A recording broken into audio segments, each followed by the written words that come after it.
The champagne glass shattered against the marble floor, and everyone in the ballroom turned to stare.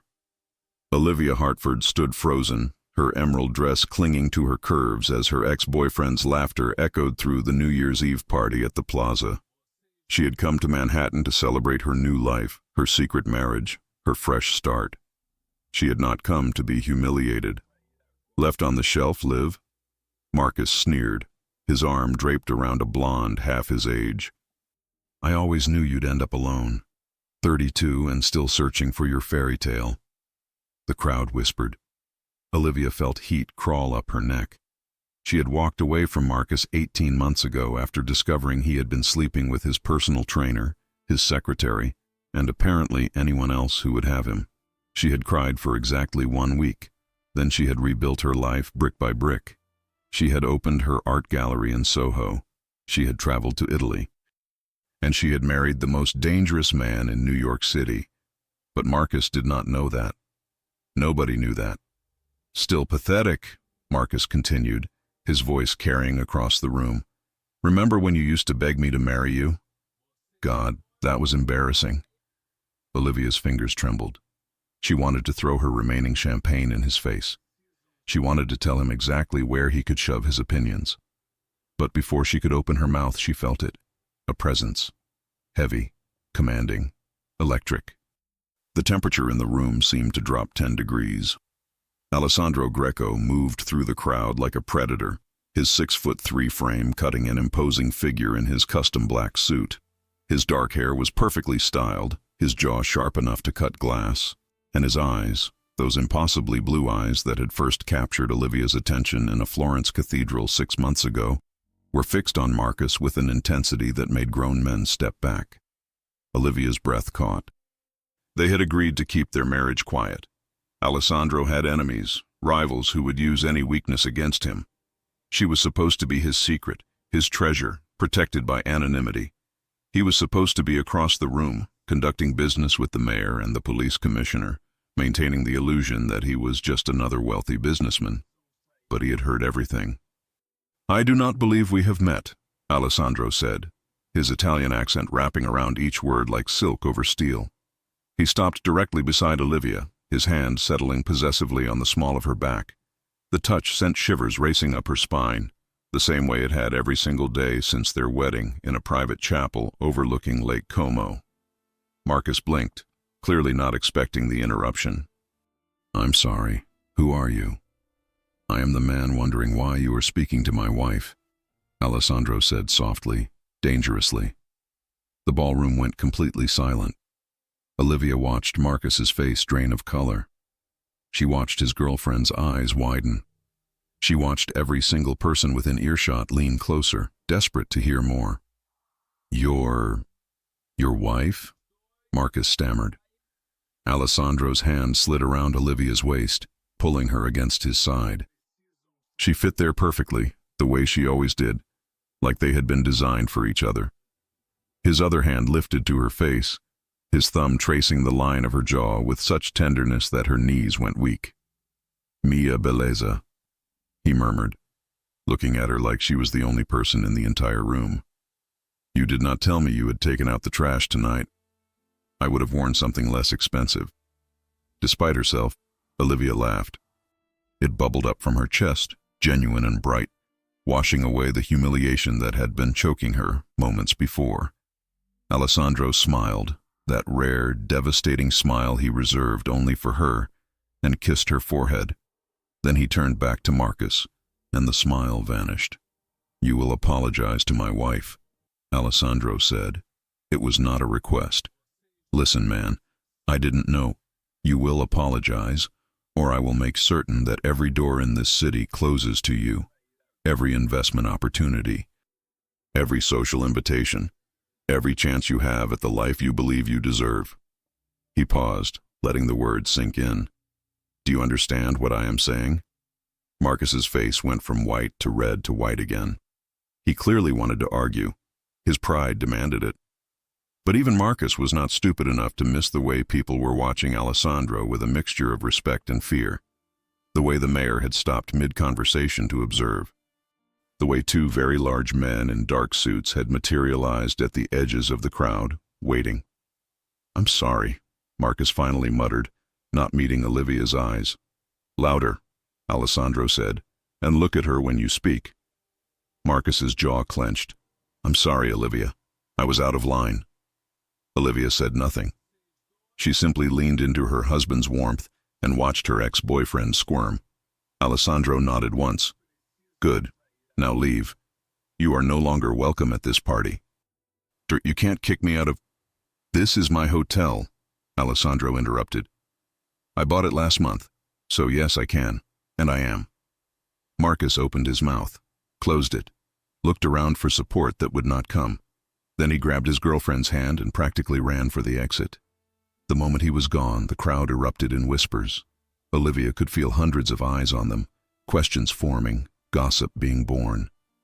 She knew their quiet life was over. By morning, every news outlet in New York would be running stories about Alessandro Greco's secret wife.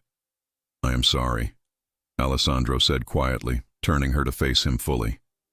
His hands cupped her face, his thumbs brushing away tears she had not realized were falling. "I know we agreed to wait, but I could not stand there and let him speak to you that way. I could not pretend you are not mine." "I don't care," Olivia whispered, and she realized it was true. She did not care about the attention or the headlines or the danger. She cared about the man in front of her, the man who had crossed an ocean to be with her, who had promised her forever in 3 languages, who looked at her like she was everything. "I'm glad they know." Alessandro's eyes darkened with an emotion that made her stomach flip. "Dance con me," he said. "Dance with me. There's no music playing. Then I will buy the orchestra." He snapped his fingers, and within seconds, a waltz began to play. Of course it did. Alessandro Greco did not make idle threats or empty promises. If he said he would buy the orchestra, he would buy the orchestra. If he said he would burn down the world for her, she believed he would strike the first match. He pulled her onto the dance floor, one hand at her waist, the other holding hers against his chest. She could feel his heartbeat, strong and steady, matching her own racing pulse. "Do you remember the first time I saw you?" Alessandro asked as they moved together, the world fading away around them. "In Florence," Olivia said, "at the Duomo. You were standing in front of Vasari's fresco, and the light was coming through the dome. You had paint on your hands, blue paint, right here." He touched her wrist, the exact spot where she always got paint when she worked. "And I thought you were the most beautiful thing I had ever seen. You didn't even know me. I knew enough. I knew you were looking at art the way most people look at money. I knew you were alone, but not lonely. I knew I had to speak to you or regret it for the rest of my life." Olivia remembered that day with perfect clarity. She had been in Italy for a solo trip, trying to find inspiration for her gallery's next exhibition. She had been standing in the cathedral, overwhelmed by the beauty of it all, when a voice behind her had said, "Michelangelo would have approved of your dedication." She had turned to find the most striking man she had ever seen. Tall, dark, impossibly handsome, with eyes that seemed to see straight through her. He had been wearing a gray suit that probably cost more than her rent, and he had been looking at her like she was a masterpiece. "You asked me to dinner," Olivia said. "You said no. I said I didn't have dinner with strangers. So I told you my name, my favorite color, my biggest fear, and the name of my first dog. Then I asked again." Olivia smiled at the memory. "And I said yes." "Best decision you ever made," Alessandro said, spinning her. "Second best," Olivia corrected. "The best was saying yes when you proposed." It had been 3 months ago, on a terrace overlooking Lake Como. Alessandro had flown her to Italy for what she thought was a business trip. Instead, he had taken her to the most beautiful villa she had ever seen, filled it with thousands of roses, and asked her to be his wife while the sun set over the water. She had said yes before he even finished the question. They had married 2 days later in a private ceremony with only Alessandro's closest friend as a witness. No press, no crowds, just them, a priest, and promises that Olivia knew he would keep until his last breath. "We should have told people sooner," Alessandro said now, pulling her closer. I have been selfish, keeping you hidden. But the truth is, I did not want to share you, not yet. I understood, Olivia said. You were protecting me. I was protecting myself. Because if something happened to you because of me, because of what I am, I would not survive it. His voice was raw, honest in a way that still surprised her. Alessandro Greco was known throughout New York as a man who did not show weakness. He controlled shipping ports, construction contracts, and half the restaurants in Manhattan. People whispered about his connections, his power, his ruthlessness. But with Olivia, he was different, vulnerable, real. Nothing is going to happen to me, Olivia said firmly. We're going to dance at this party, go home to our penthouse, and start the new year exactly the way we want. Together.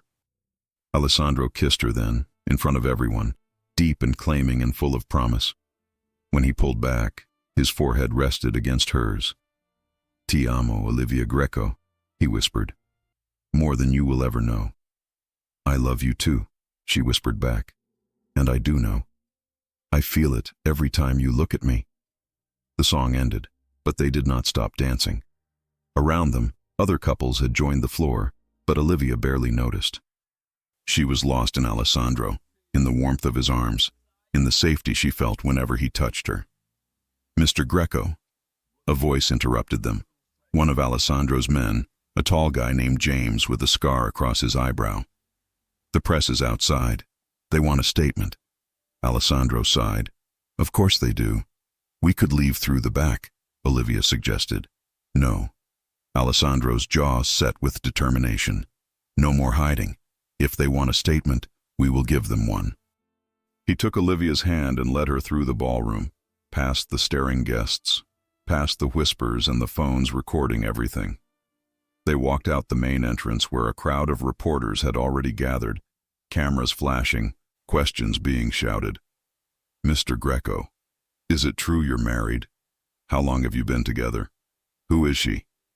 Alessandro raised his hand, and the crowd fell silent. When he spoke, his voice carried authority that made everyone listen. This is my wife, Olivia Greco. We have been married for 3 months, together for 6. She is an artist, a gallery owner, and the love of my life. That is all you need to know. But Mr. Greco, there are rumors about your business. My business is my business, Alessandro cut in smoothly. My wife is my family, and I protect my family above all else. Now, if you will excuse us, I have a new year to celebrate with the most beautiful woman in New York. He guided Olivia to the waiting car, shielding her from the cameras with his body. Once they were inside, the door closed, blocking out the noise and the lights. She let out a breath she had not known she was holding. That was intense, she said. That was nothing, Alessandro replied, reaching for her hand. Tomorrow will be worse. Every newspaper, every website, everyone will want to know about us, about you. Are you ready for that? Olivia looked at their joined hands, at the wedding ring she had been wearing on a chain around her neck for 3 months. Slowly, she pulled it out from beneath her dress and slipped it onto her finger where it belonged. I'm ready, she said. As long as I have you, I'm ready for anything. Alessandro's eyes burned with an intensity that made her breath catch. He pulled her across the seat and into his lap, his hands tangling in her hair as he kissed her with a hunger that never seemed to diminish. Even after 6 months, every kiss felt like the first. Every touch set her on fire. When we get home, he murmured against her lips, I'm going to show you exactly how much I love you. Promises, promises, Olivia teased, even as her heart raced. I never make promises I cannot keep, amore mio. You should know that by now. The car pulled up to their building, a high-rise in Tribeca with views of the Hudson River. Alessandro had bought the entire top floor and turned it into a home that somehow felt both luxurious and warm. As they rode the private elevator up, Olivia caught sight of their reflection in the mirrored walls. They looked good together. Right, like they had been designed to fit. The elevator doors opened directly into their penthouse. Alessandro swept her up into his arms, making her laugh. What are you doing? Carrying my wife over the threshold, he said. I did not get to do it the first time. I will not miss the opportunity now. He carried her through the apartment and into their bedroom, laying her gently on the bed. Then he stood back, just looking at her, his expression so full of love that Olivia felt tears prick her eyes. "What?" she asked softly. "I am just thinking about how my life changed the moment I met you. How empty everything was before, how full it is now." He joined her on the bed, pulling her close. Outside, fireworks began to explode over the city, welcoming the new year. But Olivia barely noticed. She was too focused on the man beside her, on the way his fingers traced patterns on her skin, on the promises in his eyes. "Happy New Year, Mrs. Greco," Alessandro whispered. "Happy New Year, Mr. Greco," she whispered back. And as he kissed her, as his hands began to explore, as the fireworks lit up the sky, Olivia knew that whatever came next, they would face it together. The secret was out. The world knew, and she had never felt more free. But in the morning, when her phone started ringing with unknown numbers and Alessandro's phone buzzed with urgent messages, Olivia would discover that freedom came with a price. Because Alessandro Greco was not just a businessman. He was the head of one of the most powerful families in the city. And now that the world knew about her, everyone would want to know exactly who Olivia Hartford really was, and whether she was strong enough to stand beside a man like him. Olivia woke to sunlight streaming through floor-to-ceiling windows and the smell of fresh coffee. For a moment, wrapped in silk sheets that still held Alessandro's warmth, she forgot about the previous night. Then she heard voices in the living room, and reality crashed back. She reached for her phone on the nightstand. 43 missed calls, 67 text messages, and when she opened social media, her face was everywhere. Mystery wife of Alessandro Greco revealed. From nobody to Mrs. Mafia, the Olivia Hartford story. Greco's secret marriage, what we know. Her stomach twisted. She scrolled through article after article, each one dissecting her life.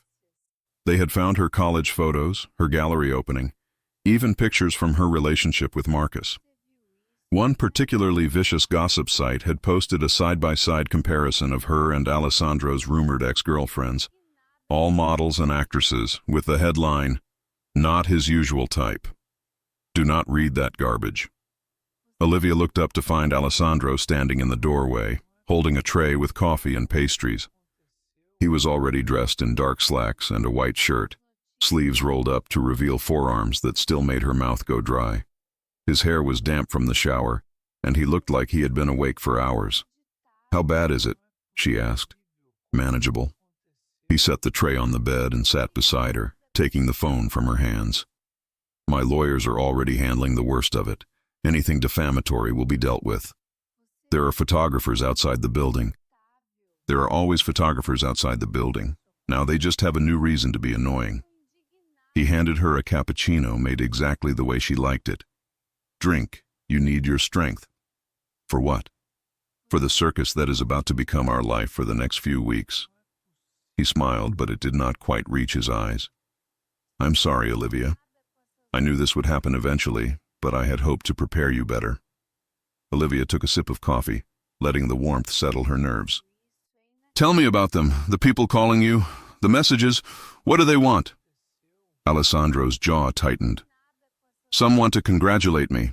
Some want to warn me. Some want to know if you are a liability." "Am I?" "No." His answer was immediate, fierce. "You are my wife. You are my heart. And anyone who has a problem with that can go straight to hell." The intensity in his voice sent shivers down her spine. This was the Alessandro the world feared, the man who commanded respect with a single look. But when he touched her face, his fingers were gentle. "I need to tell you something," he said. "Something I should have explained better before we married." Olivia's chest tightened. "Okay. You know what I do, what my family does. I have been honest about that from the beginning." She nodded. He had told her on their third date, in a restaurant in Rome, his eyes watching her carefully for signs of judgment or fear. He had explained that his grandfather had built an empire that existed in the gray areas of the law, that Alessandro had inherited that empire, and that while he was working to make their businesses legitimate, there were still connections, still obligations, still people who expected things from him. Olivia had listened, asked questions, and then made her choice. She loved him, not despite who he was, but including all of it. The families that control this city have rules, Alessandro continued. One of them is that we keep our personal lives separate from business. Wives, children, they are supposed to be protected, untouchable. But that only works if no one knows who they are. And now everyone knows who I am. Yes, which means you become a target for anyone who wants to hurt me. He took her hand, lacing their fingers together. I have already increased security. James will be with you whenever I cannot be. No one gets near you without going through him first. Alessandro, I can't live in a cage. I am not asking you to. I am asking you to be careful. To trust me when I tell you that there are people in this world who would use you to get to me. His voice dropped. I cannot lose you, Olivia. I will not. She saw the fear in his eyes, real and raw, and her heart ached. This powerful man, this force of nature, was terrified of losing her. The knowledge was humbling and heartbreaking all at once. You won't lose me, she promised, but you have to promise me something too. Anything.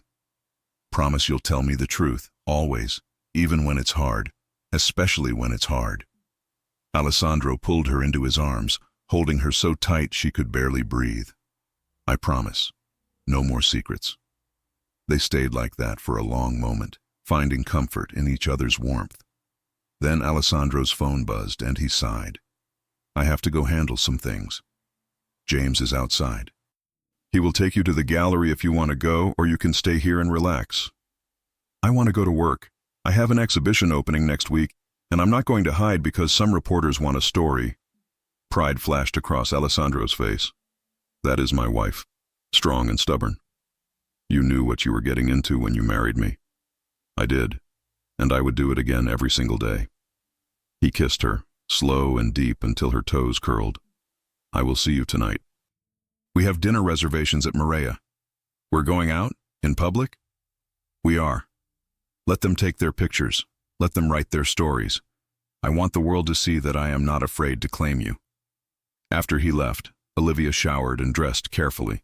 She chose a navy dress that was professional but flattering, paired with heels that made her feel powerful. If she was going to face the world as Alessandro Greco's wife, she was going to do it with her head held high. James was waiting by the elevator, exactly as Alessandro had said. He was in his late 30s, built like a tank, with kind eyes that softened when he saw her. Morning, Mrs. Greco. Please, call me Olivia. Can't do that, ma'am. Mr. Greco would have my head. He pressed the elevator button. We'll take the car to your gallery. I've already checked the route, and we'll have 2 additional men in a follow car.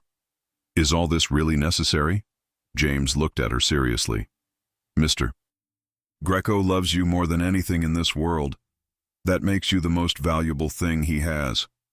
So yes, it's necessary. The drive to Soho took 20 minutes. When they pulled up to her gallery, there were photographers waiting. James got out first, scanning the street, before opening her door.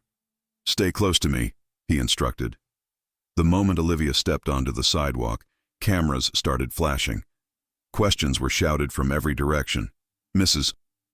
Greco, how does it feel to be married to Alessandro Greco?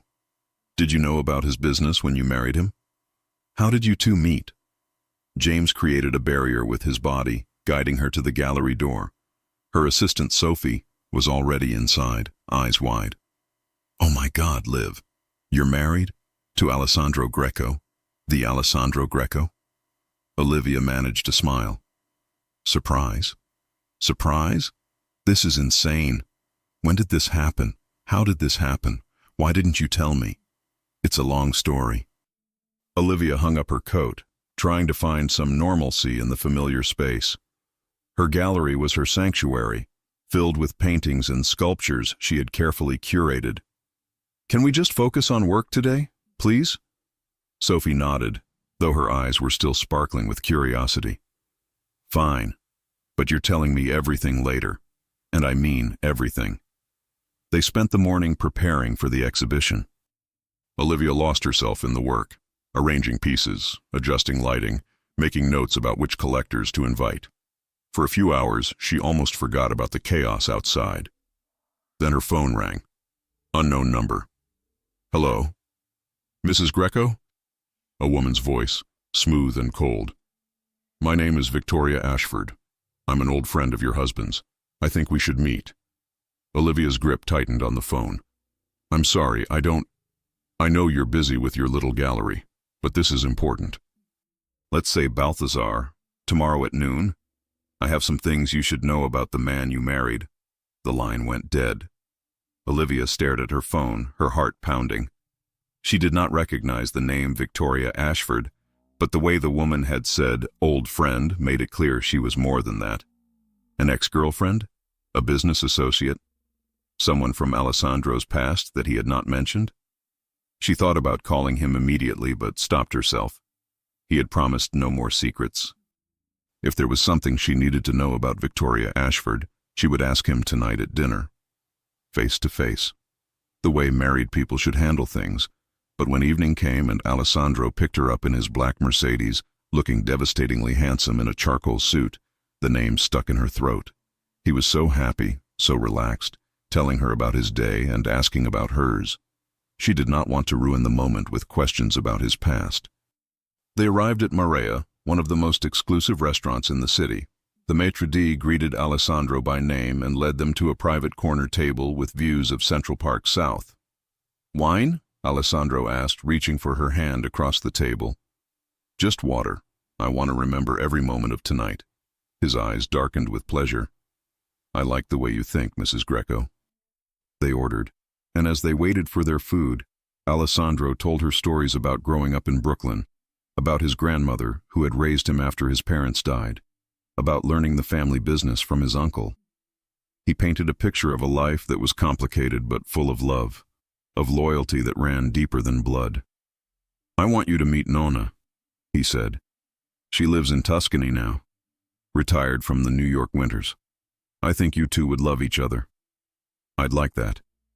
Maybe next month we could spend a week at the villa, just us, the vineyards, and Nonna's cooking. Olivia smiled, imagining it. That sounds perfect. Their food arrived, and they ate slowly, savoring each bite and each other's company. Alessandro reached across the table constantly, touching her hand, her wrist, as if he needed the physical connection to believe she was real. I have been thinking, he said as they shared tiramisu for dessert, about what you said this morning. About living in a cage. Alessandro, no, let me finish. You are right. I cannot protect you by locking you away. You have your own life, your own dreams. Your gallery matters. Your independence matters. He paused. So I have a proposal. I want to hire additional security for the gallery itself. Cameras, alarms, someone at the door during business hours. That way you can work in peace, and I can breathe easier knowing you are safe. It was a compromise, and Olivia recognized it as such. Okay, that's fair. And I want you to learn self-defense. Not because I think you will need it, but because I think you would feel better knowing you can protect yourself if necessary. You want to teach me? I want to hire the best instructor in the city to teach you. I would be too distracted watching you in workout clothes. His smile turned wicked, though private lessons at home could be arranged. Olivia laughed, feeling the tension of the day melt away. This was why she had fallen in love with him. Not the power or the money or the intensity, but moments like this, when he made her laugh, when he saw her as an equal, when he loved her enough to let her be herself. They left the restaurant hand in hand, and this time when photographers appeared, Olivia did not flinch. She smiled, leaned into her husband, and let them take their pictures, because she was proud to be Alessandro Greco's wife, and she was done hiding it. But as they drove home, Olivia's phone buzzed with a text from an unknown number. Hope you enjoyed dinner, Mrs. Greco. See you tomorrow at Balthazar. Don't be late. V. Olivia's blood ran cold. How did Victoria Ashford know where they had been tonight? Was she following them, watching them? And what exactly did this woman want? Olivia did not tell Alessandro about Victoria's message. She told herself it was because she did not want to worry him. But the truth was more complicated. Part of her needed to handle this herself, to prove she could navigate the dangerous waters of Alessandro's world without running to him every time something felt wrong. The next morning, she dressed in a crisp white blouse and black pants, armor disguised as elegance. James drove her to Balthazar exactly at noon, his eyes scanning the restaurant entrance with professional precision. "Want me to come in with you, Mrs. Greco?"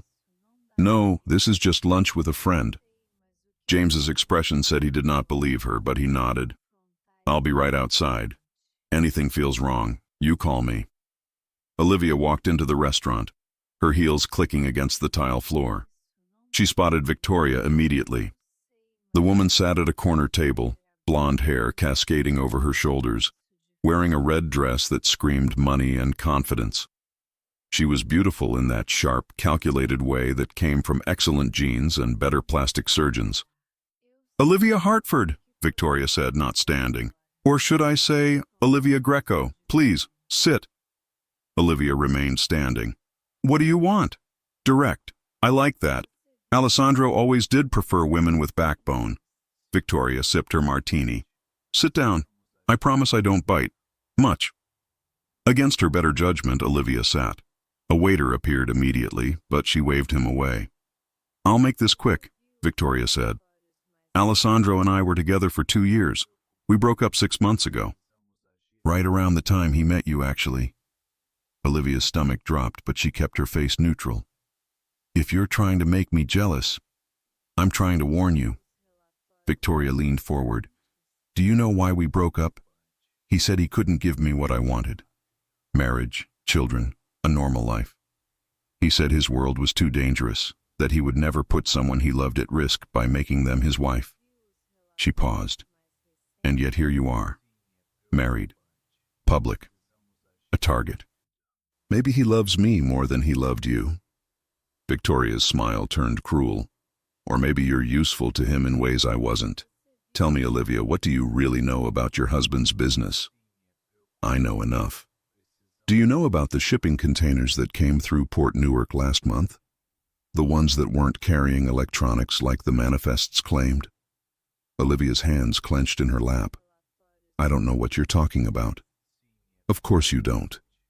Because Alessandro keeps his little wife in the dark, playing house in your Tribeca penthouse while he makes deals that would turn your stomach."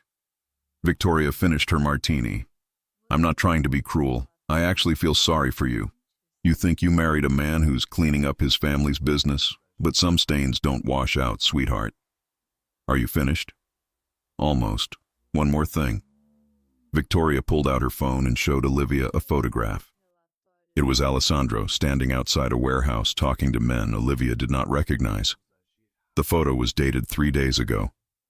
"He told you he had meetings with investors, didn't he? Does that look like investors to you?" Olivia's throat tightened. Alessandro had said he was meeting with people about a real estate deal. She had not questioned it. "Leave him," Victoria said softly. "Before you get hurt. Before you become collateral damage in a war you don't even know is happening." Olivia stood, her legs shaking but her voice steady. "Thank you for lunch, but I know my husband, and I know when someone is lying to manipulate me. Whatever game you're playing, I'm not interested." She walked out before Victoria could respond, her heart pounding so hard she thought it might burst. James was at her side immediately. "Everything okay?" "Fine, take me home." But everything was not fine. The photograph haunted her. The questions Victoria had planted grew roots in her mind. By the time they reached the penthouse, Olivia had worked herself into a quiet panic. She found Alessandro in his office, on the phone, speaking rapid Italian. When he saw her, his face lit up. "I have to go," he said into the phone, then ended the call. "Amore, you're home early. Is everything—" "Who is Victoria Ashford?" Alessandro's expression did not change, but something shifted in his eyes. "Where did you hear that name?" "She called me yesterday. We had lunch today. She showed me things, Alessandro. Said things. And I need you to tell me the truth." He was around the desk in 3 strides, reaching for her hands. "What did she say?" "That you were together for 2 years. That you broke up right before you met me. that you told her you would never marry anyone because it was too dangerous. Olivia pulled her hands away. Were you with her when we met? No. The answer was firm, immediate. We broke up 8 months before I met you, not 6. And yes, I told her I would never marry. Because with her, I meant it. With her, marriage felt like a cage. With you, it felt like freedom. She showed me a photo of you, with men who definitely weren't investors. 3 days ago. Alessandro's jaw tightened. What else did she show you? Nothing. But she said you were lying to me about your business, about what you're really doing. Come with me. He took her hand and led her back to his office, to a wall that looked solid but slid open at the press of a button. Behind it was a room Olivia had never seen, filled with monitors, file cabinets, and a massive safe. This is what Victoria wants you to see, Alessandro said. This is the part of my life I have been trying to protect you from. Not because I do not trust you, but because knowledge is dangerous in my world. He opened the safe and pulled out a thick folder. Inside were photographs, documents, legal papers. Those men Victoria photographed? They are FBI agents. I have been working with them for the past year to bring down the Castellanos, a family that has been trying to move into New York and take over territories that do not belong to them. They deal in things I never would. Drugs, human trafficking, weapons that end up in the hands of terrorists. Olivia's hands trembled as she looked through the documents. Everything Alessandro was saying checked out. There were official letters, agreements, protection orders. The shipping containers Victoria mentioned, they were a sting operation. We let the Castellanos think they had a route through our ports. Then the FBI seized everything. 43 people were arrested. He closed the folder. I am not a saint, Olivia. I have done things I am not proud of. But I am trying to build something legitimate, something clean, for us, for the family we might have someday. Why didn't you tell me? Because the fewer people who know, the safer you are, the safer everyone is. He cupped her face. Victoria is bitter. She thought she could change me, make me into someone I am not. When I ended things, she did not take it well, and now she sees you, sees us, and she wants to destroy what we have. How did she know where we were last night? Alessandro's expression darkened. She has been following us. I suspected it, but now I know for certain. I will handle it. What does that mean? It means I will make sure she understands that harassing my wife has consequences. Legal consequences. He added quickly, seeing Olivia's face. I am not going to hurt her, but I will make sure she leaves you alone. Olivia wanted to believe him. Looking into his eyes, seeing the sincerity there, she did believe him. But doubt had been planted, and she hated Victoria for it. I'm sorry, she whispered. I should have come to you first. I should have trusted you. You did trust me. You asked me for the truth, and I gave it to you. He pulled her close, his arms wrapping around her like a shield. No more secrets, remember. If you have questions, ask them. If something worries you, tell me. We are partners, Olivia, in everything. She buried her face in his chest, breathing in the scent of him, letting his warmth chase away the cold Victoria had left behind. I love you, she said. Ti amo, he whispered back. More than my own life. They stood like that for a long time, holding each other in the secret room that represented everything complicated about their life together. Finally, Alessandro pulled back. I have a benefit dinner tonight. I was going to go alone, but I want you with me. Will you come? What kind of benefit? Children's hospital, very boring speeches, very expensive wine, and a lot of people who will want to meet my mysterious wife. He smiled. We can leave early. I know a place that makes the best gelato in the city. We can walk through Central Park, pretend we are normal people on a normal date. That sounds perfect. That evening, Olivia wore a floor-length emerald gown that made Alessandro's eyes go dark with desire. At the benefit, held in a glittering ballroom at the St. Regis, she met doctors and philanthropists and politicians. Everyone wanted to shake Alessandro's hand, and by extension, hers. She was talking to a hospital administrator when she felt it, that prickle on the back of her neck that meant someone was watching. She turned and saw Victoria across the room, wearing the same red dress from lunch, her eyes fixed on Alessandro with an intensity that made Olivia's skin crawl. "Excuse me," Olivia said to the administrator, and made her way to her husband. Alessandro was in conversation with the mayor, but the moment she touched his arm, he turned to her with complete attention. "What is wrong?" "Victoria is here." His eyes swept the room, found her, and his expression turned to ice. "Stay with James. I will be right back." "Alessandro, don't—" But he was already moving, crossing the ballroom with purpose. Olivia watched as he approached Victoria, as he leaned close and said something that made all the color drain from her face. Whatever he said, it worked. Victoria grabbed her purse and practically ran for the exit. Alessandro returned to Olivia's side, his hand settling possessively on her waist. "What did you say to her?" "I reminded her that stalking is a crime, and that I have very good lawyers who would be happy to prove it in court." He kissed her temple. "She will not bother you again." "How can you be sure?" "Because I also told her that if she came near you one more time, I would make sure every door in this city closed to her. Every gallery that might show her photography, every magazine that might publish her work, every social circle she values." His voice was calm, matter of fact. "Victoria cares about her career more than she ever cared about me. She will not risk it." It should have bothered Olivia, the casual way he wielded his power. But instead, she felt safe, protected, cherished. "Dance with me," she said. They moved onto the floor as a string quartet played, and for the second time in 2 days they danced in front of everyone. But this time there were no secrets between them, no photographs to haunt them, just the two of them moving together like they had been doing it for years.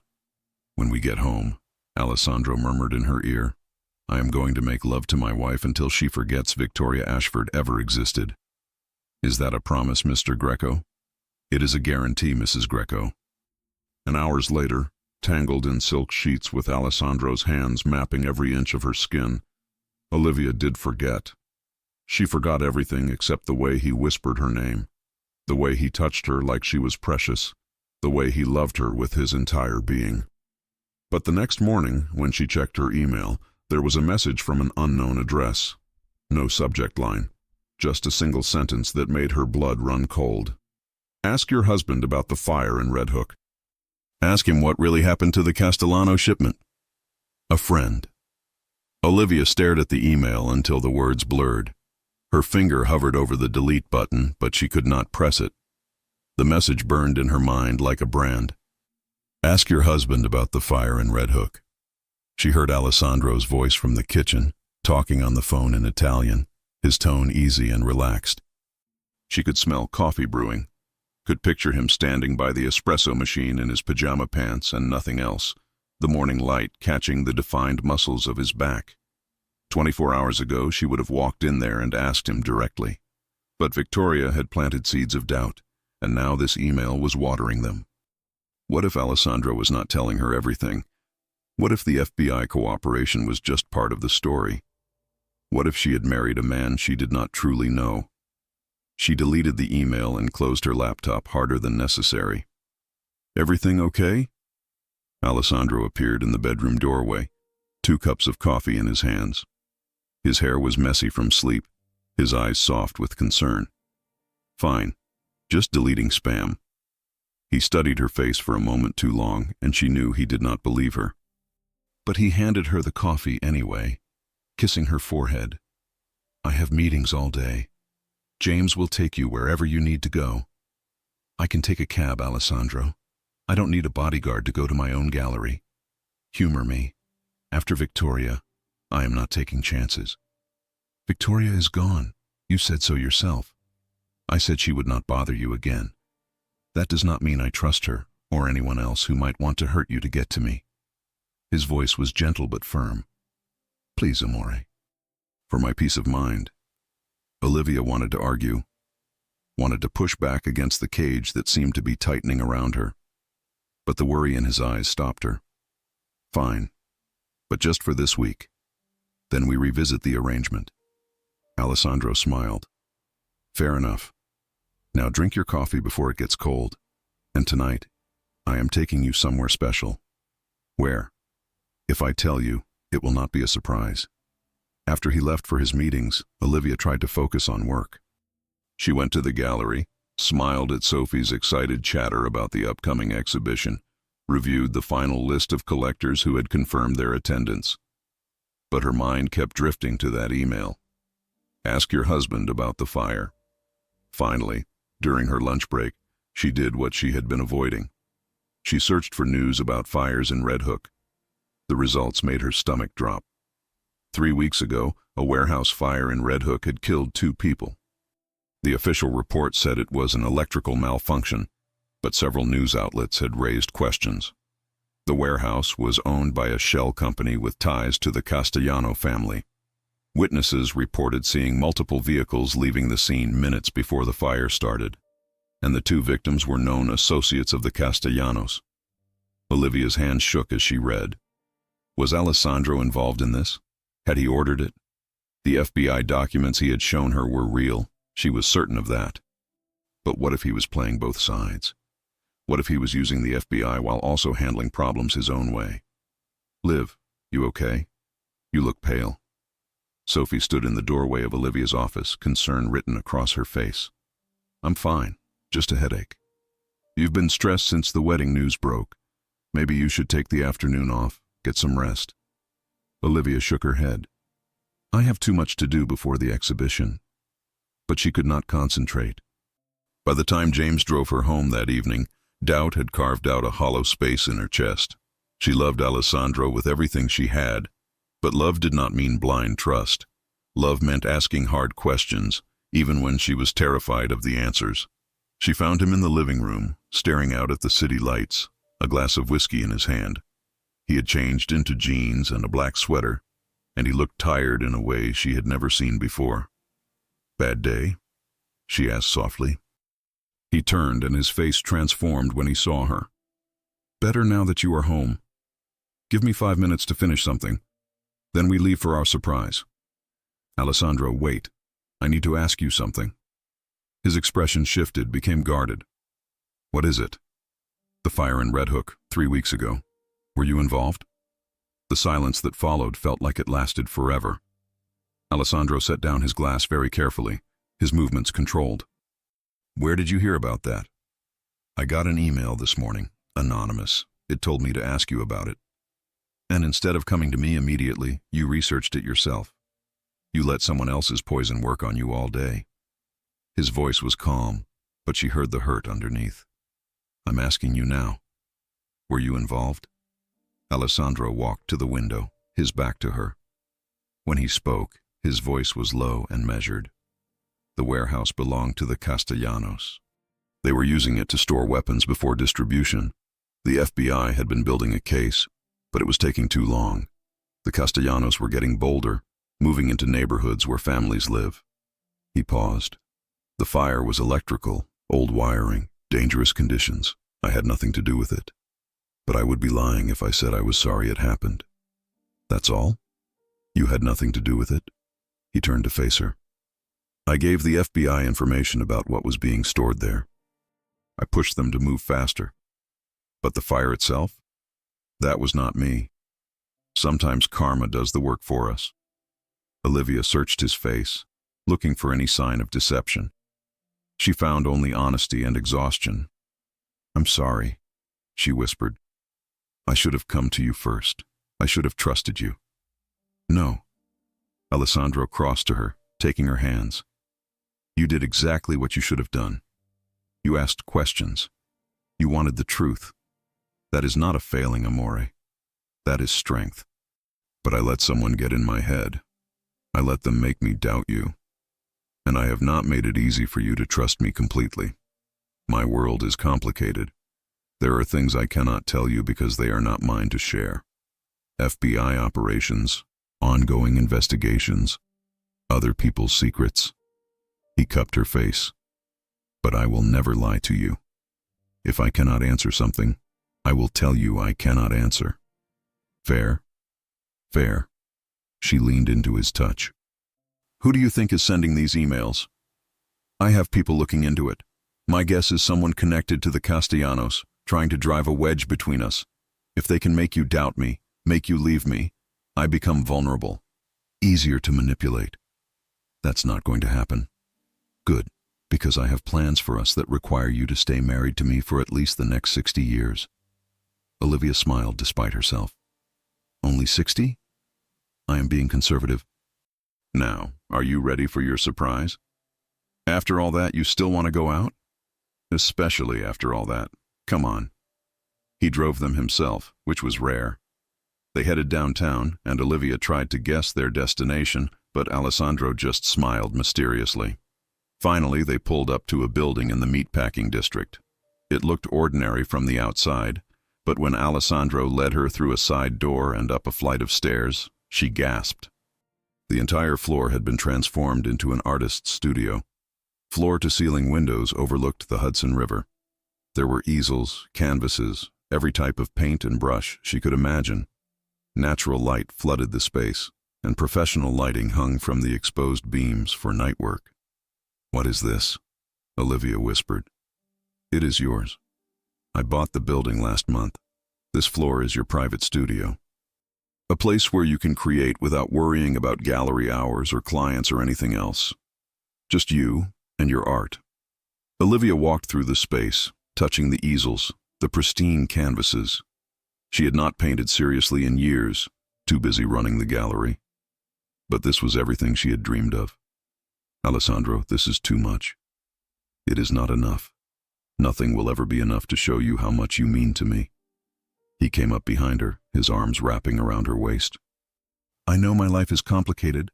I know I ask you to accept things that are difficult. But I want you to have this. A space that is completely yours, where you can breathe.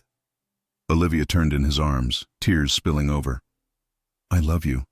So much. I love you too. Even when you are stubborn and independent and make me crazy with worry. She laughed through her tears. We're quite a pair. We are perfect, he corrected, kissing her until she believed it. They explored the studio together, Alessandro pointing out features he had specifically requested.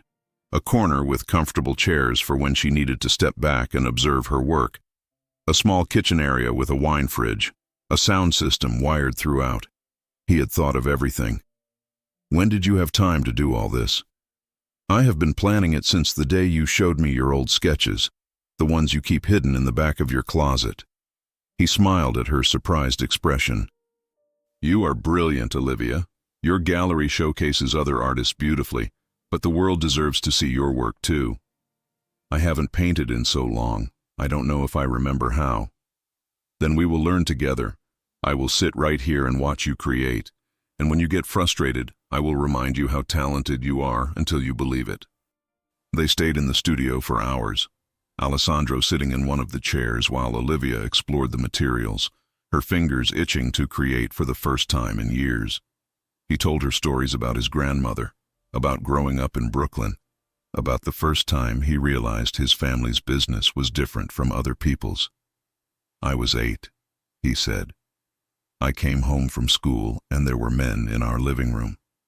They were speaking in low voices and my grandmother sent me to my room.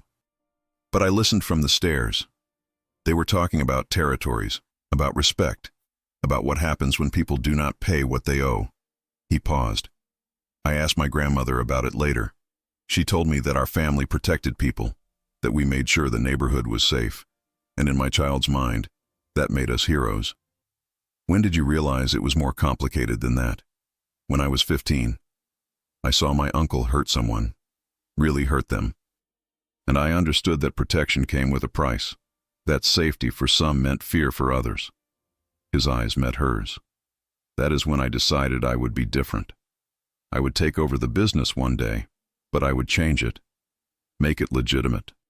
It has taken me 20 years, but I'm getting there. How much longer? 2 more years, maybe 3. I have deals in place, investments that are completely legal. Real estate, restaurants, import businesses that actually import what the paperwork says. Once those are stable, Once I can walk away from the other things without leaving a power vacuum that someone worse would fill, I am done. And then what? Then we buy a villa in Tuscany. We make wine. We fill the house with children and laughter. We grow old together watching sunsets over vineyards. He stood and crossed to her, pulling her into his arms. That is my dream, Olivia. A simple life with you. No more secrets. No more danger. Just us. That sounds perfect. He kissed her, slow and deep, pouring everything he could not say into the touch. When they finally pulled apart, both breathing hard, his eyes were dark with desire. Take me home, Alessandro. With pleasure, Mrs. Greco. The drive back to their penthouse was charged with anticipation. Alessandro's hand rested on her thigh, his thumb tracing small circles that made her squirm. By the time they reached their building, Olivia was ready to combust.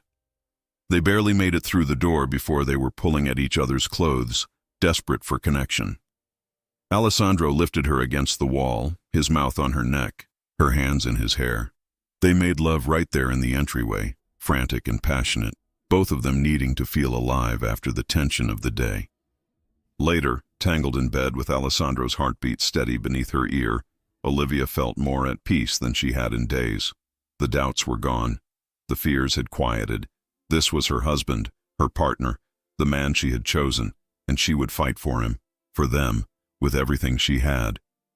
But her phone buzzed on the nightstand, and when she glanced at it, ice flooded her veins. Enjoyed the show at the studio. The cameras caught everything. Sweet dreams, Mrs. Greco. A friend. Someone had been watching them. Someone had cameras in her studio, and they wanted her to know it. Olivia's scream brought Alessandro upright in bed instantly, his hand already reaching for the gun he kept in the nightstand drawer. His eyes were sharp, focused, scanning for threats. What happened? What is wrong? Olivia's hands shook as she showed him the message. She watched his face transform from concern to fury in less than a second. He grabbed his phone and made a call, his voice cold and clipped. Get to the meatpacking studio. Now. Someone installed cameras. I want them found, and I want to know who put them there. He paused, listening. I do not care what time it is. Move. He ended the call and pulled Olivia into his arms, his hands running through her hair. She could feel the tension radiating from his body, could hear his heart pounding against her cheek. I am so sorry, he whispered. I had the building swept before I gave it to you. I do not understand how this happened. They were watching us, Alessandro. They saw everything. I know. And I am going to find them. I am going to make sure they never come near you again. How? How are you going to find them when they're always one step ahead? Alessandro pulled back to look at her, his jaw set with determination. Because I am done playing defense. Tomorrow, we are going to Italy. We are going to stay at my family's villa where I can control every single entrance, every single person who comes near you. And while we are there, my people here will tear this city apart until they find whoever is doing this. Run away? That's your solution? Not run away. Strategic retreat. The villa is the safest place I know. High walls, security that has been in place for generations, and my grandmother who terrifies even the most dangerous men I know. He managed a small smile. Besides, I want you to meet her. I want her to see the woman who made me believe in love again. Olivia wanted to argue, wanted to insist they stay and fight. But the fear in Alessandro's eyes stopped her. He needed this. He needed to know she was somewhere safe while he handled the threat. Okay, when do we leave? Tonight. I will have everything arranged within the hour. Alessandro, it's 2 a.m. I own a plane, amore. It leaves when I say it leaves. Within 90 minutes, they were in a car heading to Teterboro Airport. Olivia had thrown clothes into a suitcase while Alessandro made call after call, his voice switching between English and Italian as he coordinated their departure. James sat in the front seat, his eyes constantly scanning their surroundings. The private jet was waiting on the tarmac, sleek and luxurious. As they boarded, Olivia felt the weight of the past few days crash over her. She was exhausted, emotionally drained, and terrified in ways she had not allowed herself to acknowledge. Alessandro settled her into one of the cream leather seats, and wrapped a blanket around her shoulders. Sleep. We have a long flight ahead. I don't think I can sleep. Then let me hold you while you try. He sat beside her, pulling her against his chest. The plane took off, leaving New York and its dangers behind. And despite everything, Olivia felt her eyes growing heavy. Alessandro's heartbeat was steady beneath her ear, his fingers stroking her hair in a soothing rhythm. "Tell me about your grandmother," she murmured. "Nonna Rosa. She is a force of nature, barely 5 feet tall, but she commands a room like a general. She raised me after my parents died, taught me everything I know about loyalty and family." His voice was warm with affection. "She is going to love you, and she is going to have 1,000 questions." "What kind of questions?" "When are we giving her great-grandchildren? Why did we wait so long to visit? Do you know how to make proper pasta?" He chuckled. "She has very specific opinions about everything. I'm terrible at making pasta." "Then you will learn. Nonna considers it a fundamental life skill, right up there with breathing." Olivia smiled despite herself. "What if she doesn't like me?" "Impossible. You are brilliant and beautiful and you make me happy. That is all she has ever wanted for me." He kissed the top of her head. "Besides, she already knows about you. I told her the day after we got married." She cried. "Happy tears," she said, "because she thought I would end up alone." Why would she think that? Because for a long time I believed I would. My life, my responsibilities, they did not leave room for love, or so I thought. His arms tightened around her. "Then I saw you in Florence, and everything changed. Suddenly, I could imagine a future that did not involve dying alone in some sterile penthouse. I could imagine Sunday dinners and lazy mornings and growing old with someone who actually knew me. I do know you, and I love every part. Even the parts that come with anonymous threatening messages and security cameras, especially those parts, because they show me how much you care, how hard you're trying to keep everyone safe." She tilted her head to look at him. "But Alessandro, you can't protect me from everything. At some point, you have to trust that I'm strong enough to handle whatever comes." "I do trust you. I trust your strength, your intelligence, your courage. What I do not trust is the world to be kind to you, and that terrifies me." They talked until Olivia finally drifted off, Alessandro's voice a low rumble in the quiet cabin. When she woke, sunlight was streaming through the windows and the pilot was announcing their descent into Florence. A car was waiting for them at the airport, a vintage Alfa Romeo that made Olivia smile. Alessandro drove himself this time, taking narrow roads that wound through the Tuscan countryside. Rolling hills covered in vineyards stretched as far as she could see, punctuated by ancient stone farmhouses and cypress trees. "It's beautiful," Olivia breathed. "Wait until you see the villa." They drove for another 30 minutes, climbing higher into the hills. Finally, they turned onto a private road lined with olive trees. At the end stood a massive stone villa, 3 stories of weathered beauty with terracotta roof tiles and green shutters. Gardens surrounded it, bursting with flowers and herbs, and behind it, rows of grapevines marched across the hillside. "This is where you grew up?" "Summers, yes. And after my parents died, this became home. My grandmother refused to leave Italy, so I split my time between here and Brooklyn." He pulled the car to a stop in the circular drive. "Come on. Nonna will have heard the car. She is probably already planning what to feed us." The front door opened before they reached it, and a tiny woman appeared. She had snow-white hair pulled into a bun, sharp dark eyes, and a face that held both warmth and authority. She wore a simple black dress and an apron dusted with flour. "Alessandro!" She threw her arms around him, speaking rapid Italian that Olivia could not follow. Then she turned those sharp eyes on Olivia, and for a moment, Olivia felt like she was being measured and weighed. Then Nonna Rosa smiled, and her whole face transformed. "Bella, finally, I meet the woman who captured my grandson's impossible heart." She pulled Olivia into a hug that smelled like bread and rosemary. Come inside. You must be starving after the flight." The villa's interior was exactly what Olivia had imagined. Terracotta floors, exposed wooden beams, walls painted in warm yellows and creams. Antique furniture mixed with comfortable modern pieces, and everywhere she looked, there were photographs. Family photos spanning generations, showing the history of the Greco family in images. Nonna Rosa led them to a massive kitchen where a feast was already spread across the table. Fresh bread, cheeses, cured meats, olives, tomatoes that looked like they had just been picked.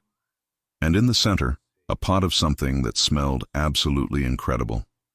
Sit, sit. You eat first, then we talk. Nonna Rosa began filling plates with the efficiency of someone who had been feeding people her entire life. They ate, and Olivia realized she had not had a proper meal in days. The stress had stolen her appetite, but Nonna Rosa's cooking brought it roaring back. Everything was perfect, flavored with herbs from the garden and love that had been cooking for decades. So, Nonna Rosa said when they had finished, her eyes fixed on Olivia. You married my Alessandro in secret. Why? Olivia glanced at Alessandro, who was watching the exchange with amusement. He was not going to help her. We wanted something private, just for us, before the world got involved. And now the world is involved, yes? I see the news. I see the headlines. Mafia boss's secret wife. Nonna Rosa shook her head. They make it sound so dramatic. It feels pretty dramatic sometimes. Of course it does. You married a Greco. We do not do anything small. She reached across the table and took Olivia's hand. But you love him. I can see it in the way you look at him. And he loves you. I have never seen him like this. Soft, happy, real. I do love him. More than I knew was possible. Good, then you will be fine. Love can survive anything. Even the Greco family business. She stood, gathering plates. Now, Alessandro, take your wife upstairs and let her rest. She looks exhausted. And you come help me in the garden. We need to talk. Alessandro kissed Olivia's forehead. Nonna wants to interrogate me about you. This could take a while. What's she going to ask? Everything. When we are having children, why I did not bring you sooner, whether I am treating you properly. He grinned. Do not worry. I will pass her test. He led Olivia upstairs to a bedroom with windows overlooking the vineyards. The bed was huge, covered in white linens that looked soft as clouds. French doors opened onto a small balcony where she could see the entire valley spread out below. This was my room when I was young, Alessandro said. I used to sit on that balcony and plan my escape from the family business. I wanted to be an architect. Can you believe that? I wanted to design buildings, create something beautiful and permanent. It's not too late. Maybe not. Maybe when I step away from everything else, I can take some classes, design our house in Tuscany exactly the way we want it. He pulled her close. Would you like that? Building something together? I would love that. He kissed her, tender and sweet, then reluctantly pulled away. I need to go face Nonna's inquisition. You rest. I will wake you for dinner. After he left, Olivia explored the room, finding traces of Alessandro's childhood in every corner. Books in Italian, a few in English, photographs of him at various ages, always serious, always watchful, a small wooden box on the dresser that held an old watch, some coins, and a faded photograph of a couple she assumed were his parents. She lay down on the bed, intending to rest for just a few minutes. But the combination of exhaustion, stress, and the gentle Tuscan breeze through the open window pulled her into a deep sleep. She woke to Alessandro's hand gently shaking her shoulder. The sun was setting, painting the room in shades of orange and gold. Time for dinner, sleepy one. Nonna has been cooking all afternoon.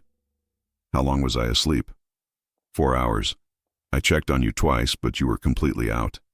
He helped her sit up, brushing hair from her face. You needed it. Dinner was another feast, served on the terrace as the sun dipped below the hills. Nonna Rosa had invited cousins, aunts, uncles, and family friends. Olivia was introduced to what felt like dozens of people, all of them warm and welcoming, all of them curious about the American woman who had married Alessandro. They love you, Alessandro whispered in her ear as his cousin Antonio told a story that had everyone laughing. I can tell. How can you tell? Because they are treating you like family, not like a guest. Big difference. As the night wore on and wine flowed freely, Olivia found herself relaxing in a way she had not in weeks. This was Alessandro's world, the part he had been protecting for so long, and it was beautiful, full of love and laughter and connection. Nonna Rosa raised her glass, her voice cutting through the chatter. A toast to my grandson and his beautiful bride. May your love grow stronger with each passing year, and may you give me many great-grandchildren to spoil. Everyone laughed and raised their glasses. Alessandro's hand found Olivia's under the table, squeezing gently. Later, after the guests had left and they were alone in their room, Alessandro pulled her onto the balcony. The stars were brilliant in the dark sky, millions of them scattered like diamonds. "Thank you for coming here," he said softly, "for meeting my family, for letting them love you.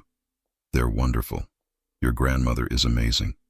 She told me I chose well, that you have strength and grace, and that you will keep me humble." He chuckled. "She is not wrong." "What else did she say during your garden interrogation?" "That I should retire from the business immediately, move back to Italy, and focus on making her great-grandchildren." He turned to face her, his expression serious. "She also said that if anything happened to you because of my choices, she would never forgive me. And honestly, neither would I. Nothing is going to happen to me. I am going to make sure of that. While we are here, my people in New York are going to find whoever is threatening us. And then I am going to end this. All of it, the business, the obligations, everything that puts you at risk. Alessandro, you don't have to." "I do, because I realized something today, watching you with my family. This is what I want. This life, this peace, this love. And I cannot have it while I am still tied to New York, still playing games with dangerous people." He cupped her face. "I am choosing you, Olivia. I am choosing us. Everything else can burn." She kissed him, pouring all her love and fear and hope into the touch. They made love under the stars, slow and tender, reconnecting in a way that felt sacred. And for the first time since the threats began, Olivia allowed herself to hope that maybe, just maybe, they were going to make it through this. But the next morning, Alessandro's phone rang before dawn. She heard his voice, sharp and angry, speaking Italian too quickly for her to follow. When he ended the call, his face was pale. "What happened?" "Someone burned down your gallery last night. Everything is gone." Olivia felt the room tilt. Her gallery, her dream. Everything she had built over the past 5 years, reduced to ash while she slept peacefully in Tuscany. How bad? Her voice sounded distant, like it belonged to someone else. Alessandro was already pulling on clothes, his movements sharp and controlled. Total loss. The fire department responded quickly, but it was accelerant-based. Professional. They wanted to send a message. The exhibition. All those artists who trusted me with their work. Olivia's hands shook as she reached for her phone. 60 messages, 30 missed calls. Sophie's name appeared over and over. "I need to call Sophie.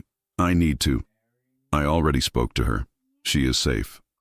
She was not there when it happened. Alessandro crossed to her, taking her shoulders. "Everyone is safe, Olivia. That is what matters." "That is not what matters. Those paintings, those sculptures, they were irreplaceable.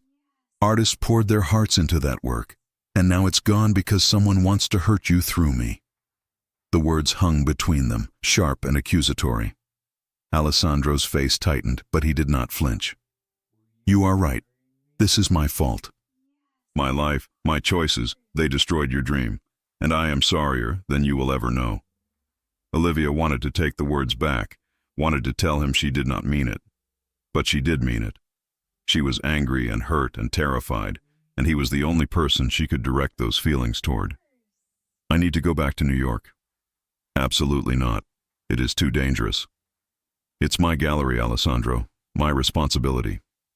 "Those artists deserve to hear from me, not from my assistant or some insurance adjuster. And they will hear from you. From here. You can call them, video chat, whatever you need. But I am not letting you walk back into a war zone." "Letting me?" Olivia's voice rose. You don't get to let me do anything. I'm not your property. I'm your wife. There's a difference. I know the difference. And as your husband, I am begging you to stay here where you are safe while I handle this. Handle it how? By doing what you always do? Making decisions without me? Keeping me in the dark for my own protection? This is not the time for this argument. Then when is the time, Alessandro? When they burn down something else? When they hurt someone I care about? When exactly do I get a say in my own life? She pushed past him, grabbing her phone and heading for the balcony. She needed air, needed space, needed to think without his presence overwhelming her. Behind her, she heard Alessandro punch the wall, heard something break. Olivia called Sophie, her hands still shaking. Her assistant answered on the first ring, her voice thick with tears. Liv, I'm so sorry. I should have been there. I should have... This is not your fault. Tell me what happened. Sophie explained through sobs. The fire had started around midnight. By the time the fire department arrived, the entire ground floor was engulfed. The sprinkler system had failed, almost like it had been disabled. The investigators were calling it arson, but they had no suspects yet. All the pieces for the exhibition, Sophie said. The Harrington landscapes, the Chen sculptures, everything. Gone. Olivia closed her eyes against the tears threatening to spill. What about the artists? Have they been notified? I've been calling everyone. They're devastated, but they're more worried about you. Everyone knows about your marriage now, about Alessandro. They're saying this was targeted. It was. Liv, what's going on? What have you gotten yourself into? I married a complicated man with a complicated past, and now people are using me to hurt him. Olivia's voice cracked. I'm coming home. I need to handle this in person. Are you sure that's safe? I don't care about safe anymore. I care about doing what's right. After ending the call, Olivia stood on the balcony, watching the sun rise over the vineyards. This should have been paradise. Instead, it felt like a beautiful cage. Olivia. Alessandro's voice was soft behind her. Please look at me. She turned. His knuckles were bleeding from where he had hit the wall. His eyes were raw with an emotion she had never seen before. Fear. I cannot lose you, he said simply. I know you are angry. I know you feel trapped. But if something happened to you, if they hurt you because I was not careful enough, I would not survive it. Do you understand? I would not survive it. Then help me understand what we're fighting. Stop protecting me from information and start treating me like your partner. Alessandro took a deep breath. The Castellanos are behind this. I am certain of it. They have been trying to establish themselves in New York for 2 years, and I have been blocking them at every turn. The warehouse fire was the last straw. They want revenge, and they found the perfect target. Me. You. But also your gallery, your independence, your identity outside of being my wife. They want to isolate you, make you dependent on me for everything. Classic intimidation tactic. So what do? We finish this. I have been trying to handle the Castellanos carefully through legal channels and FBI cooperation, but they do not play by those rules. So I'm going to stop playing by them too. What does that mean? It means I'm going to use every resource I have, every connection, every favor owed to make sure the Castellanos understand that touching you was the biggest mistake they ever made. His voice was cold, dangerous. And then I am going to walk away from all of it. The business, the obligations, the life that brought them into our world in the first place. Alessandro, you don't have to. I do. Nona was right. I cannot keep one foot in that world and expect our life together to be safe. I need to choose, and I choose you. I choose us. He took her hands. But first I need to end this threat. Permanently. How long will that take? A week, maybe 2. I am bringing in people from the old families, the ones who remember when the Castellanos were nothing. I am calling in favors, making deals. By the time I am finished, the Castellanos will either be in prison or run out of the city. Either way, they will never touch you again.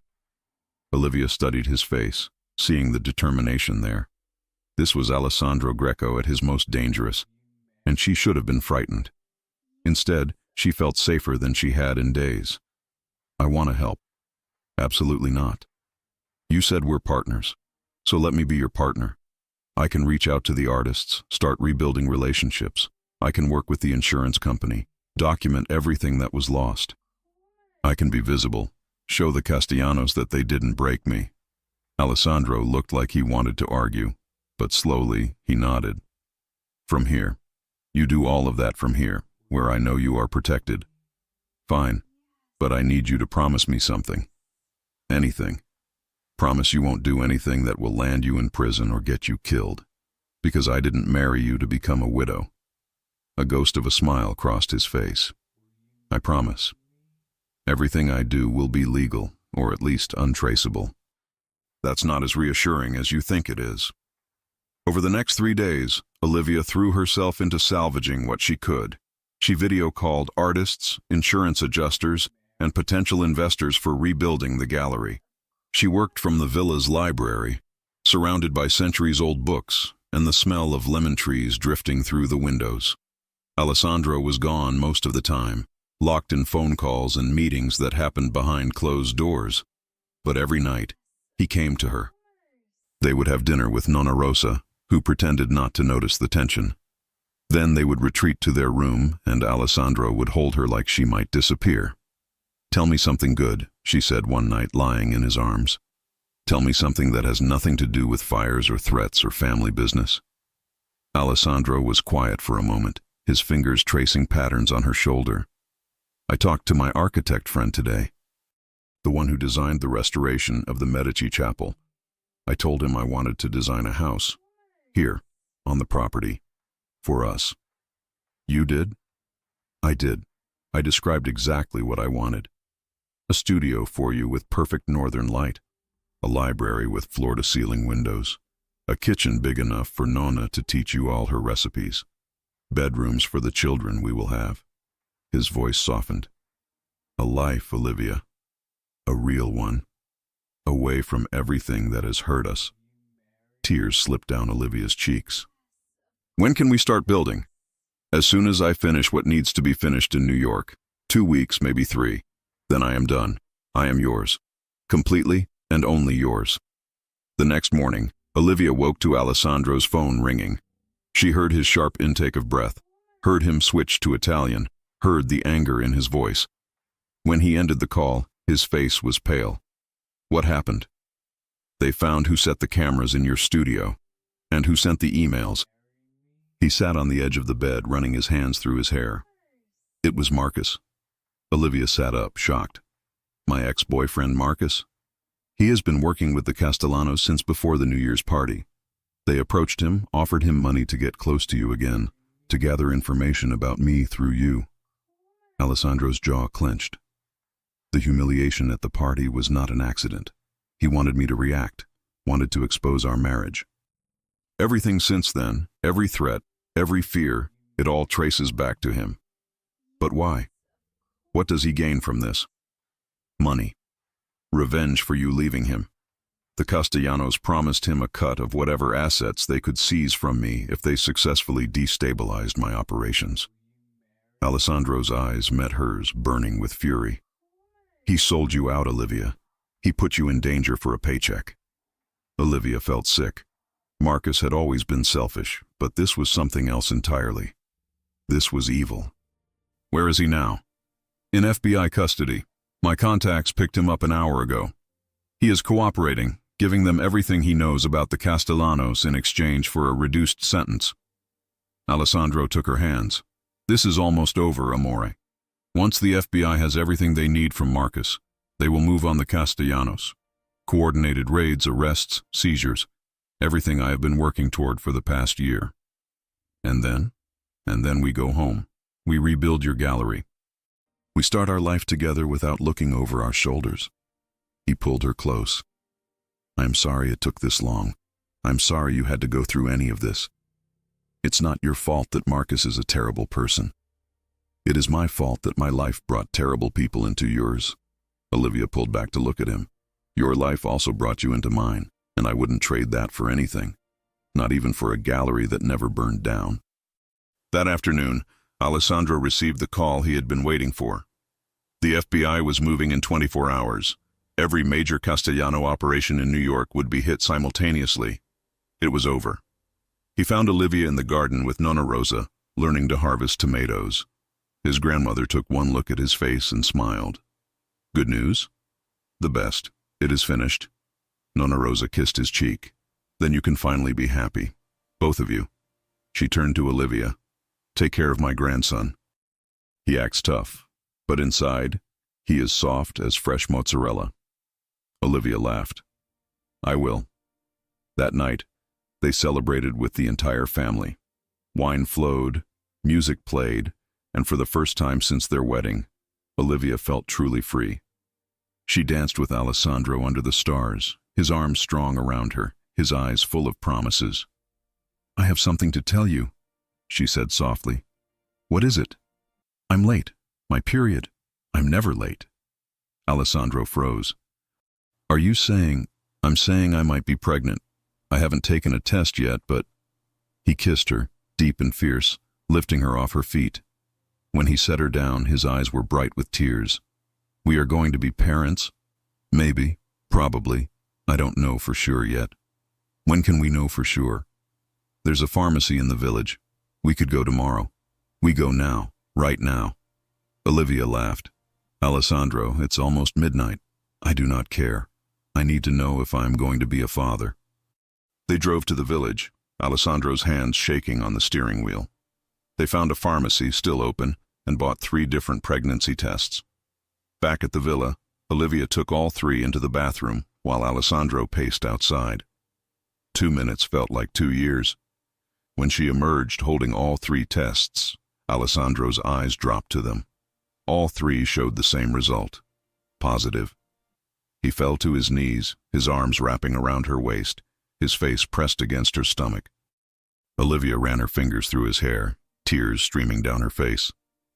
We are having a baby, he whispered. We are having a baby. We are. He looked up at her, his face transformed with joy. I love you. I love you so much I cannot breathe. I love you too.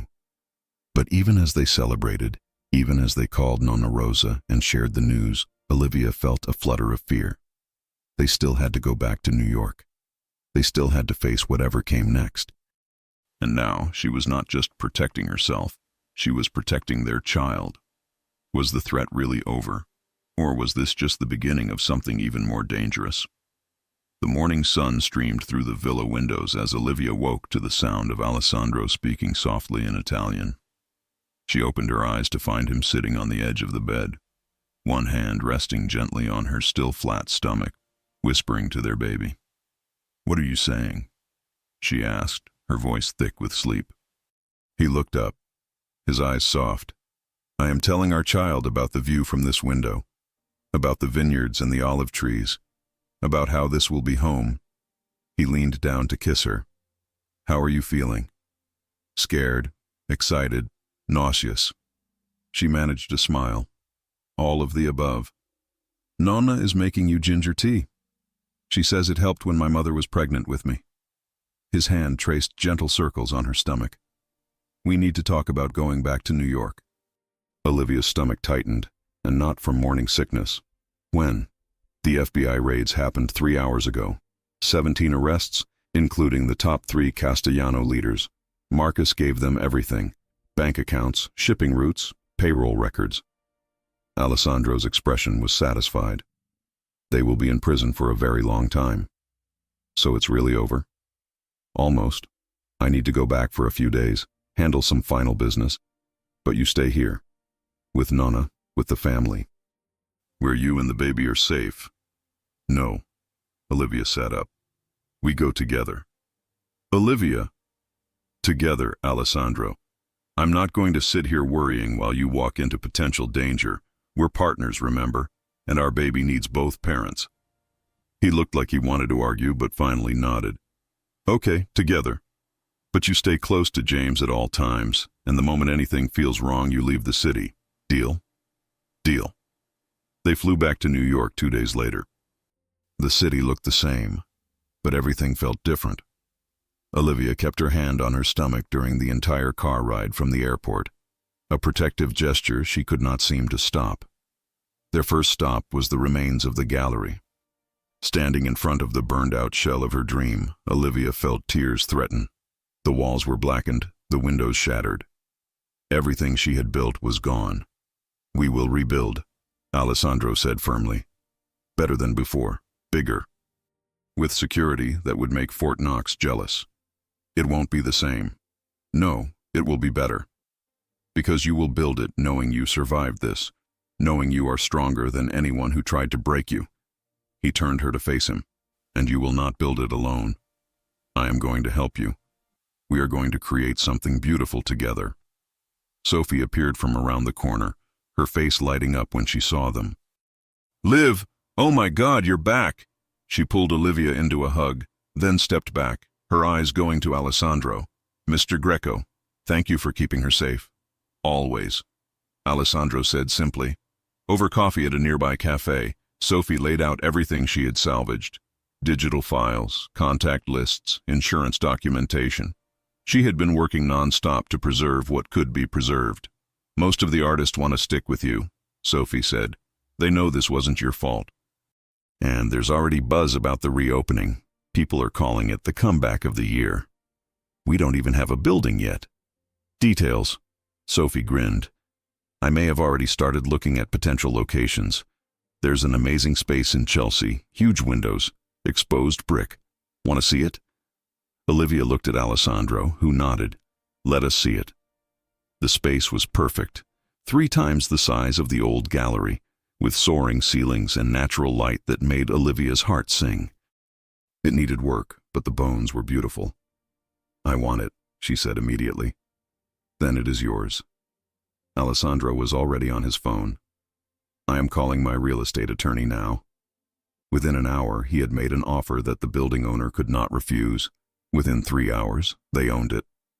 Olivia stood in the middle of the empty space, imagining what it could become, and felt hope bloom in her chest for the first time since the fire. That evening, Alessandro took her to dinner at a small Italian restaurant in the West Village. The owner greeted Alessandro like family, seating them at a private corner table. "I need to tell you something," Alessandro said once they had ordered. "About the business, about what happens next." Olivia's heart raced. "Okay. I met with the families this afternoon. The ones who control the old territories. The ones who remember how things used to be. I told them I am stepping down. Completely. No more involvement in their operations. No more favors. No more obligations." How did they take it? Better than expected.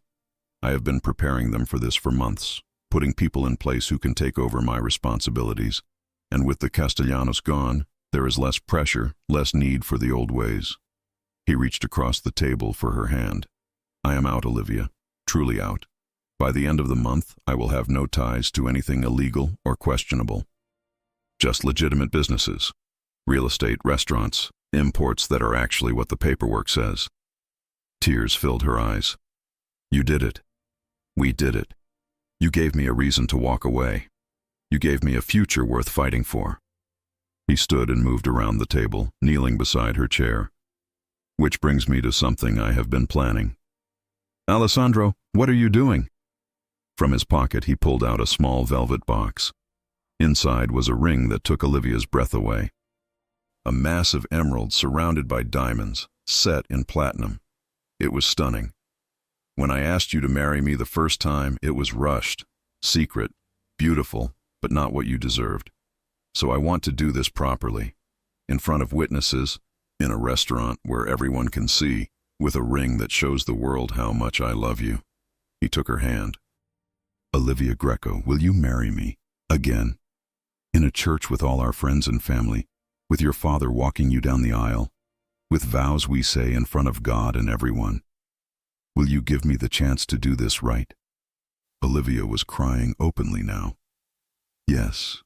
Yes, of course, yes." He slipped the ring onto her finger, and the entire restaurant erupted in applause. She had not even noticed that people were watching, but now she saw them standing, clapping, some wiping away tears of their own. Alessandro pulled her to her feet and kissed her, deep and claiming, not caring who saw. When they finally pulled apart, he was grinning. "I love you, Mrs. Greco, and I am going to spend the rest of my life proving it." The next weeks passed in a blur of happiness. They started renovations on the new gallery. They met with wedding planners for a ceremony in 6 months. They told Olivia's father about the baby, and he cried happy tears while shaking Alessandro's hand and welcoming him to the family. Marcus was sentenced to 15 years in federal prison. The Castellano organization was dismantled completely, and Alessandro officially transferred all his questionable assets to legitimate business partners, walking away clean. One evening, as they sat on their penthouse terrace watching the sunset, Alessandro's phone rang. He looked at the screen and smiled. "It is the architect, the one designing our house in Tuscany." He answered, switching to Italian, his free hand resting on Olivia's small baby bump. She leaned against him, listening to him describe their dream home. 4 bedrooms for the children they would have, a studio where she could paint, a wine cellar where they would age bottles from their own vineyards, a life built on love instead of fear. When he hung up, he pulled her into his lap, his arms wrapping around her. "He says construction can begin next month. The house will be ready by the time the baby is born." "What about New York? The gallery?" "Sophie can manage the gallery. You can fly back for major exhibitions, for artists you want to work with personally. But our home, our real home, will be in Italy, where our children can run through vineyards and learn to make pasta from Nonna and grow up knowing what peace feels like." "That sounds perfect." "It will be. I promise you, amore. Everything from now on will be perfect." 6 months later, Olivia stood in a private garden at the villa, wearing a wedding dress that accommodated her 6-month pregnant belly. Her father stood beside her, tears already streaming down his face. "You look beautiful, sweetheart," he whispered. "Thanks, Dad. This Alessandro, he's a good man. I can see how much he loves you, how much he loves that baby. He is the best man I know." Music began to play, and her father offered his arm. They walked down an aisle lined with flowers from Nonna's garden, past cousins and friends and family from 2 continents. At the end stood Alessandro, looking devastatingly handsome in a dark suit, his eyes locked on her with such love that she felt it in her bones. When her father placed her hand in Alessandro's, she heard him whisper, "Take care of my little girl." "With my life," Alessandro promised. The ceremony was beautiful. They said vows they had written themselves, promises about love and partnership and building a life together. When the priest pronounced them husband and wife, again, Alessandro kissed her like it was the first time, like he had been waiting his whole life for this moment. The reception was a celebration that lasted until dawn. They danced, they laughed, they toasted to new beginnings. Nonna Rosa gave a speech that had everyone crying, talking about how she had prayed for years that Alessandro would find someone who could match his strength and soften his edges. "And God sent him Olivia," she said, raising her glass. "A woman with fire in her heart and steel in her spine. Perfect for my impossible grandson." As the party wound down, Alessandro led Olivia away from the crowd to a quiet corner of the garden. The stars were brilliant overhead, and in the distance she could hear music and laughter. "Happy?" he asked. "So happy I can hardly believe it's real." "It is real. This life, this love, this family we are building, all of it is real." He placed his hand on her belly, feeling their daughter kick. "And it is only the beginning." 3 months later, Olivia gave birth to a baby girl with Alessandro's dark hair and her green eyes. They named her Rosa, after Nonna, and the old woman cried for an hour straight while holding her great-granddaughter. Alessandro was an incredible father. He changed diapers, walked the floor at night, sang Italian lullabies that made even Olivia cry. He approached fatherhood the same way he approached everything, with complete dedication and absolute love. On Rosa's first birthday, they gathered at the newly completed house. It was everything Alessandro had promised. Spacious and beautiful, filled with light and love. Olivia's studio had the perfect northern exposure. The kitchen was big enough for Nonna to teach cooking lessons to anyone who would learn, and the bedrooms were ready for the siblings they planned to give Rosa. That evening, after the party, After Rosa was asleep in her crib, Olivia and Alessandro sat on their terrace overlooking the vineyards they now owned. "Do you ever regret it?" Olivia asked. "Walking away from everything you built in New York?" "Not for a single second. That life, it was never really mine. It was inherited, expected, demanded. But this," he gestured to the house, to the sleeping baby inside, to Olivia beside him. "This is mine. We built this together, and I would choose it 1,000 times over. Even with the morning sickness and the sleepless nights and the terrible diapers. Especially with all of that." He pulled her close. "You gave me a family, Olivia. A real one, built on love instead of obligation. You gave me a life worth living. You gave me the same thing. You showed me what it means to be loved completely. To be someone's first choice, always." They sat in comfortable silence, watching the stars appear one by one. In the house behind them, their daughter slept peacefully. In the village below, Nonna Rosa was probably already planning what to cook for tomorrow's dinner. And somewhere in New York, the gallery that bore Olivia's name was thriving under Sophie's management. "I have a confession," Alessandro said softly. "What's that?" "That night at the New Year's party, when I heard Marcus insulting you, I was not planning to reveal our marriage. I had strict instructions for myself. Stay calm, stay controlled, keep our secret. What changed? I looked at you. I saw the way you held your head high even though he was trying to break you. And I realized I did not want to keep you secret for one more second. I wanted the world to know that you chose me, that I was lucky enough to be chosen by you." He turned to face her. "So I broke all my rules. I claimed you in front of everyone, and it was the best decision I ever made. Even though it brought all that chaos. Even though, because the chaos led us here, to this perfect moment, to this perfect life." He kissed her softly. "I would walk through fire for you, Olivia. I would face down every threat, fight every battle, sacrifice everything, because you are my everything, and you are mine."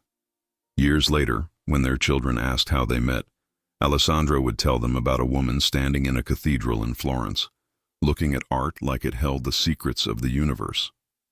Olivia would add the detail about how he had been so persistent, so charming, that she had said yes to dinner despite her better judgment. They would tell their children about the challenges they faced, about the threats they overcame, about the love that made them stronger than any obstacle. But they would also tell them about the laughter, about dancing at midnight, about building something beautiful from the ashes of what had burned. And when their children were old enough to understand, they would tell them the most important truth of all, that love was not about perfection. It was about choosing each other every single day, through the beautiful moments and the difficult ones. In the end, Olivia Hartford had walked into a cathedral looking for inspiration for an art exhibition. She had walked out having found something infinitely more valuable, a man who would love her fiercely, protect her relentlessly, and build her a life beyond her wildest dreams. And Alessandro Greco, who had spent his life believing he was too dangerous to love, discovered that the right woman could change everything, could make him want to be better, do better, live better. They had started with a secret marriage in Lake Como. They had survived threats and fires and bitter ex-lovers. They had fought and made up and grown stronger together. And now, sitting on a terrace in Tuscany with their daughter sleeping inside and another baby on the way, they had everything they had ever wanted. Not a perfect life, but a real one. Not a fairy tale, but something better. A love story that was completely, beautifully, imperfectly theirs. And it was only the beginning.